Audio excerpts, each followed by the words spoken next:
Hello everyone and welcome to The Break Run. My name is Frank. And my name's Kevin. And today we're going to be discussing Cedar Point and the recent removal of Shoot the Rapids water ride as well as their challenge park. Yeah, Shoot the Rapids is an intimate water ride that was added in the park in 2010. And ever since it opened, it experienced a lot of maintenance issues. And in 2013, the ride experienced an accident with riders involved that brought a lot of bad publicity to Cedar Point. Yeah. And ever since then, it's been having a lot of mechanical issues that have been causing it to be closed for extended periods of time. Yeah, so it's not a big surprise that they are deciding to remove this ride, but the only weird thing is that they're removing it in February. They announced it. Usually when a big park decides to remove a big attraction, is usually at the middle or end of the season, so people get their last rides in before it goes away forever. But it's just the middle of February.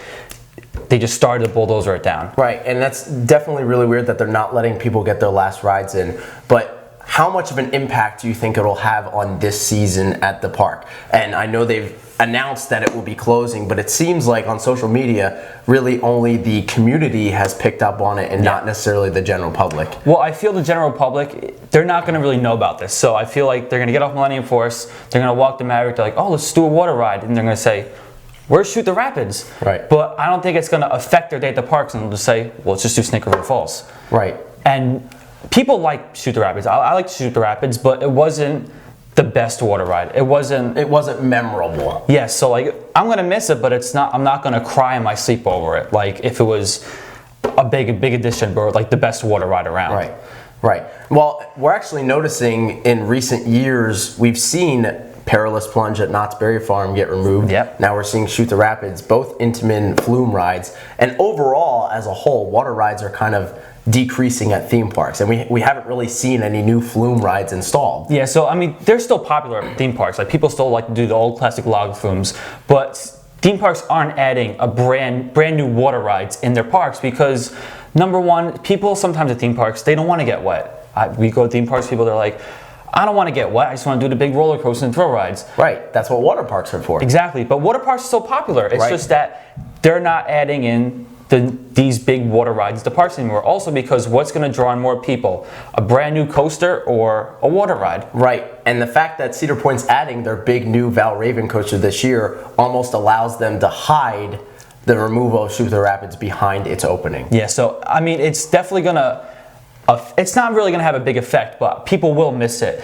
But I think overall that Cedar Point, it was a missed opportunity for Cedar Point. It was $10 million and it's only open up for 5 years and now it's gone. But also Cedar Point announced the removal of Challenge Park. So they will be removing the skyscraper and the Go-Karts.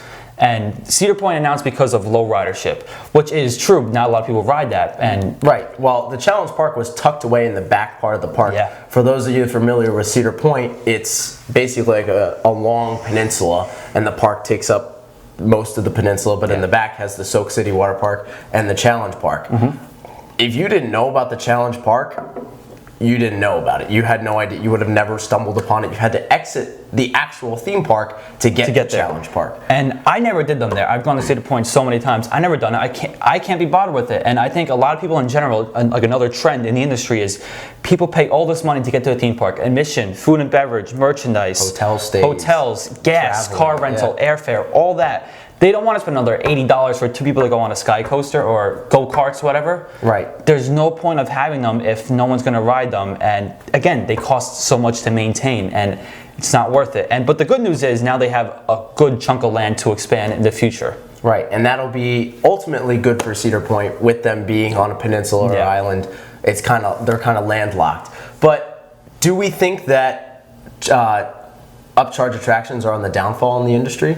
I think in general, yes. I think they're still going to be around, but I think they're more better at some like FECs, so like family entertainment centers, where you go there, like do some go-karts, arcades, and that's it. But I think they're not going to be as strong and prominent at a theme parks like a Cedar Point or Cedar Fair, Six Flags parks, and whatnot. Right. So ultimately, it sounds like the removal of Shoot the Rapids and Challenge Park is something that's some will feel that it's upset, but overall will not impact the overall business of Cedar Point. Absolutely, I totally agree with you. Well, let us know what you guys think about the removal of Shoot the Rapids and Challenge Park. Is this a good move by Cedar Point? And are you excited for the future? Let us know in the comments below. Thank you so much for watching our video and making us part of your day. Please click subscribe and for more upcoming theme park videos.